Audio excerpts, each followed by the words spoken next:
ታዲያስ አዲስ የዓለም ዋንጫን በተመለከተ በተለይ ደጋፊዎች ከአፍሪካ ቪዛ የማጣት ነገር የተከሰተ ነው። የሶማሊያው ዳኛውን አሳጥተው ጋሽ ትራምፕ ብዙ ነገርና ምናልባት በዘመናችን በውዝግብ የተሞላና የደበዘዘ የዓለም ዋንጫ ሊሆን ይችላል የተባለ ነው። ከባድ ነው የሆነ ነው አይደል? የሆነም ነው።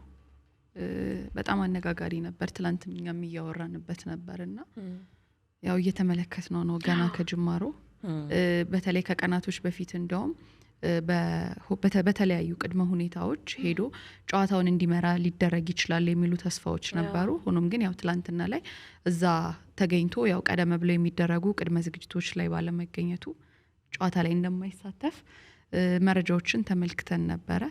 ያው ከዚህ ጋር ተያይዞ ፊፋም እንግዲህ በተለያየ መልኩ እርሱ በዚያ ሞክሯል። ነገር ግን ያው ፊፋ ደግሞ በአዘጋጅ ሀገራት የኢሚግሬሽን ጣልቃ መግባት አይችልምና ያው በዛ ምክንያት የኮት ዲቮር ደጋፊዎች ወደ አሜሪካ መግባት አልቻሉም። በጣም እየተጎሳቆሉ ያሉት ደግሞ አሁን አፍሪካውያን ቡድኖች ናቸው። ልክ ነው። ከቪዛ ባኑ ጋር ተያይዞ በርከት ያሉ ቡድኖች በዚህ ዓለም ዋንጫ ይሳተፋሉ። እናም አንድ ቡድን አልፎ ያን ቡድን ለመደገፍ ቪዛ ማጣት በጣም የሚከብድ ነገር ነው። አሜሪካ በጣም ልክ አይደለም። ልክ ነው። አይ ቪዛም ኖሯቸው እኮ ነው አሁን የሱን ኬስ እንመለከተው።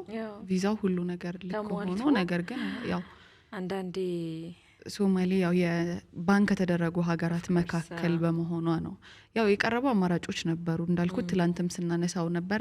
ጨዋታዎቹን እሱ የተመደበባቸውን ጨዋታዎች መርቶ ወዲያውኑ በዚያ ቆይታ ሳያረግ እንዲመለስ የሚሉ አማራጮች ቀርበው ነበር። ግን እነዛም ተቀባይነት ሳይኖራቸው ነው እንግዲህ ወደ ቱርክ እንዲመለስ የተደረገው። በሶማሊያ እንግዲህ አሜሪካንን በመቃወም እንቅስቃሴ ጀምሯል የእግር ኳስ ተመልካቹ። የእግር ኳስ ቡድኖች የዳኛውን ፎቶ በመያዝ አጋርነታቸውን ያው አጋርነት ነው እንጂ ምንም ማድረግ አይችሉም። ምንም ማድረግ አንችልም። ፊፋም በሀገራት ቅድም እንዳልሽው አፎሚያ ጣልቃ በቪዛ ጉዳይ ጣልቃ መግባት አይችልም። ካናዳ ግን ጧት ደግሞ እኔ ከዚህ ጋር ተይዞ የሰማሁት በነበረው መረጃ ካናዳ ቢያንስ እኛ ጋር የተወሰነ ይዳኛ እንደዚህ አይነት አማራጮችን አቅርባ ነበር። አልሆነም። በጣም ብዙ ሀገራት አሁን ቪዛ እየተከለከሉ ነው። የአሜሪካ ሆቴሎች ያው ዋና ዓላማው ከጨዋታው ጎን ለጎን እኮ ደግሞ ገቢም ያገኛሉ ነው አዘጋጅ ሀገራቱ።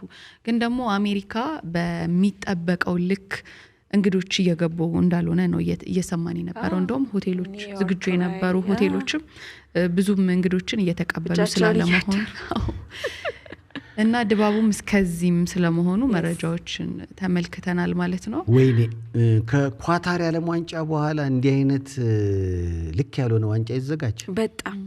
በጣም ግን ደብዘዝ ብሎ የሚካሄድ ይመስለኛል ይሄ ዓለም ዋንጫ። ሲጀምር 3 ኳታር ብቻዋን ያዘጋጀችውን ያን ድምቅ ያለ ዓለም ዋንጫ ለ3 ሳውዝ አፍሪካ እንኳን እኮ የሚገርም አርጋ ነው የዛሬ 8 ዓመት ነው ማለት ነው። 2010 ላይ ነው ምናምን እንደዛ አይደል?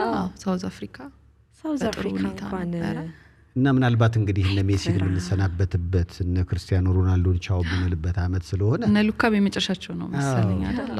ብዙ ኮከቦች ቻው ስለምንል እንደው ለዛ ሲባል ይታያል እንጂ እንደ ዝግጅት ግን በተለይ የሚሰሙት ይሄ ከዋናው ጨዋታ ይልቅ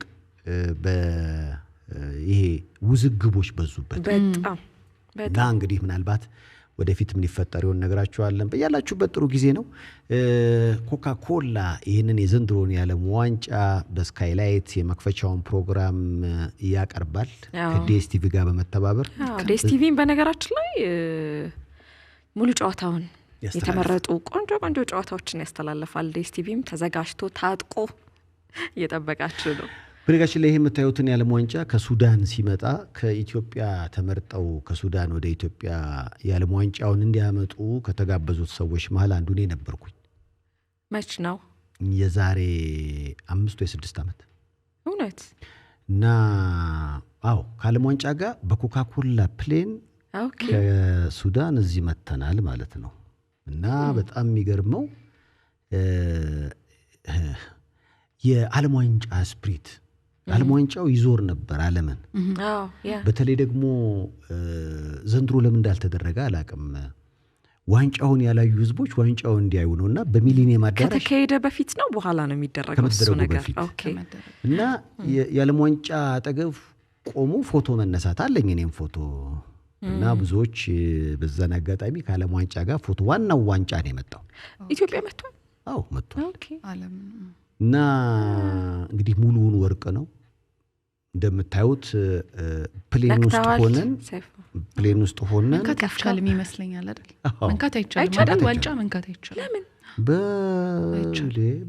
ምን ለምን በመስታወት ውስጥ ነው ያለው ጋርዶች አብረው ነበሩ ጋርዶችም ባይኖሩ በጣም ኃይለኛ ጥበቃ ነበሩ በጊዜውና እንግዲህ የኢትዮጵያ ህዝብ የዓለም ዋንጫውን በተጫዋቾቹ አማካይነት ማንሳት ባይችልም በተመረጡ ሰዎች አማካይነት ማለት ተጠግቶታል ተጠግተም ፎቶ ተነስተን ወደፊት ደግሞ እናመጣዋለን የኛ ልጆች ይጨብጡታል ምሳካ ይመስላችሁ አረ በደስታ አለን አሁን እኮ በጣም የሚያኮራ የታዳጊ ቡድን አለ እነሱ ያደጉቀን አሁን ካነሳነው ጉዳይ ጋር ተያይዞ እሺ እንግዲህ ወደ ሶማሊያ ወደ ሀገሩ ዳኛው ገብቶ የጀግና አቀባበል እየተደረገለት ስለመሆኑ እየተመለከትን ነው ማለት ነው ያው በጎዳናዎች ላይ ወጣው ዜጎች እየተቀበሉት ነው ያው እሱም ከዚህ በፊት ለእግር ኳስ ቤተሰቦች ለደገፋችሁኝ እዛው ላሉት አመሰግናለሁ ሲል ነበር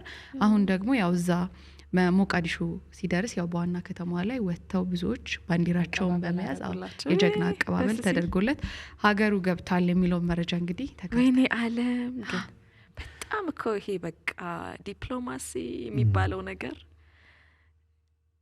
ለቪዲዮ ለዩቲዩብ ተመልካቾች ያው እንደምታዩ ነው እንግዲህ ዳኛው ግን በጣም ልጅ ነው ወጣት ነው አዎ የዳኛ ሳይሆን የተጫዋች አቋም ላይ ያለ ይመስላል ያው ሞቃዲሾን ያያየን ነው እንግዲህ አልጀዚራ እንደዘገበው ከሆነ ያ በዚህ የተነሳ የሶማሊያና የአሜሪካ ግንኙነት በተለይ እሱ ላይ ሐሳብ እየሰጡ ነው ውሳኔው ልክ አይደለም ነው ኳስ ደግሞ ከፖለቲካ መጽዳት አይሆነ መድረክ አሁን ግን በተወሰነ መልኩ ቢሆን እያጠለሸው ይገኛል አይደለ እግር ኳስ ከዚህ ነፃ ሆኖ ሰዎችን በተለይ አሁን ላይ ከምንሰማቸው ፖለቲካል ዜናዎች ራሳቸውን የሚያላቅቁበትና ሚዝናኑበት ነው አላማውና ያንን አላማ ለማሳት የሚመስል ነገሮችን እያየን እንገኛለን ያው ነገር ግን ያው ኡመር አርታን ጉዞ ሳይሳካ ቀርቶ ሀገሩ ተመልሷል ሀገሩ ደግሞ የጀግና እና የክብር አቀባበል ተደርጎለታል ራስን የቻለ የፖለቲካ ፓርቲ ሆነ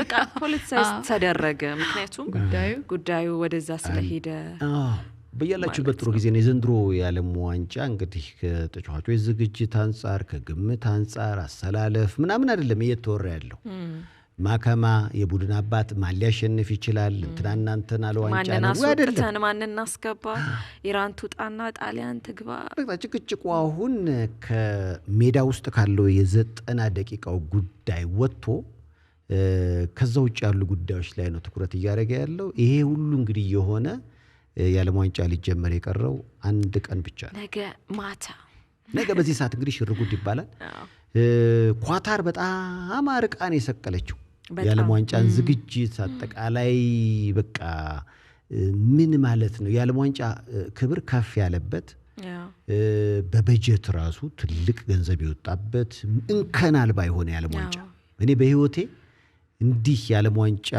ለኢትዮጵያ ቀርቦ ምንድነው የሚቆጭህ ብትሉኝ ስትል ነበር ኳታር ያሉ ኢትዮጵያውያን ጋብዘውኝ ሬዲዮ ላይ ስናወራው ነበር የዛሬ 4 አመት ማለት ነው ተጋብዤ በቃ ለምን እሺ በቃና የቪዛው ነገር በጣም ቀላል ነው ብዙ ኢትዮጵያኖች አሉ ለኛ በጣም ቀርቧል የተባለ ብዙ ኢትዮጵያን ኢቭን ነበሩ ደግሞ ካለቀ በኋላ ቆጨኝ እና እውነቱን ለመናገር ብዙዎች የኳታር ላይ ለመገኘታቸው ሊቆጫቸው ይችላል እኔ በስፖንሰር ነው እንቢ ያልኩትና ምክንያቱም ግን ምን ነበር ይበለኝ ይሄው ነው ታዲያ ይሄ ፕሮግራም ማን አለው ይያል አይ እኛ ሂድ ብለን ነበር ተመልካቾች እንግዲህ ማን አለው ይያል እናንተ ነው አሁን እኮ ይልሻፎሚያ በእጃ ዞር ብሎ አሁን ሜክሲኮ መምጣት ፈልጋለሁ ካናዳ መምጣት ፈልጋለሁ እባካችሁ ስፖንሰር ይያለን ነው እኮ ሰይፉ አሁንማ ቪዛው ሜክሲኮና ካናዳ ብቻሽ አሜሪካስ አላው በነገራችን ላይ ማለት ነው የካታሩ